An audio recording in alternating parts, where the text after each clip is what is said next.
অবিলম্বে মুখ্যমন্ত্রীকে গ্রেপ্তার করা উচিত এবং আমার বিশ্বাস আদালতের নির্দেশেই মুখ্যমন্ত্রী গ্রেপ্তারও হবে।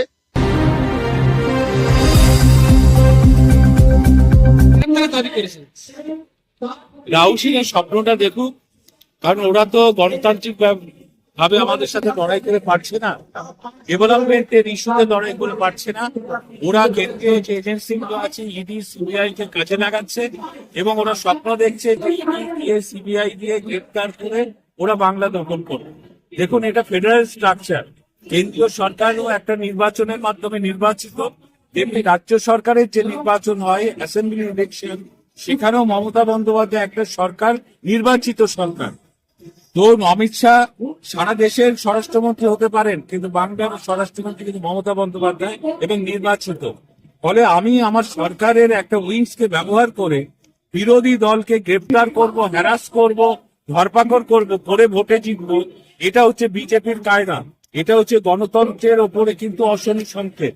একটা অলিখিত জরুরি অবস্থা বাংলায় জারি করেছে এবং নির্বাচনের সময় এই ইডি সিবিআই এর মতো সংস্থাগুলোকে, স্বশাসিত সংস্থাগুলোকে ব্যবহার করছে বিরোধী দলকে হেনস্থা করার জন্য।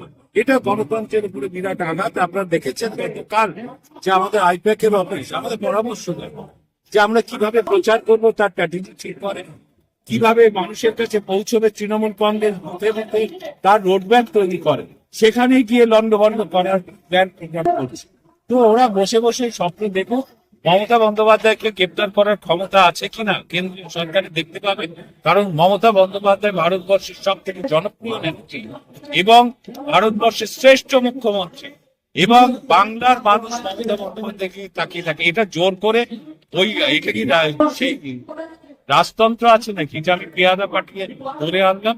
ওসব হয় না। আমি ওনার কথার উত্তর কি দেব, শুধু দেওয়ার প্রয়োজনীয়তা নেই, শুধু বলি যেভাবে এই ভোটের আগে আবারও তারা ইডি সিবিআই কে নামাচ্ছে, এটা কিন্তু অত্যন্ত লজ্জাস্কর। এটা গণতন্ত্রের পক্ষে লজ্জাস্কর এবং গণতন্ত্রকে নষ্ট করার, গণতন্ত্রের উপর বুলডোজার চালানোর চেষ্টাই কিন্তু কেন্দ্রীয় সরকার করছে।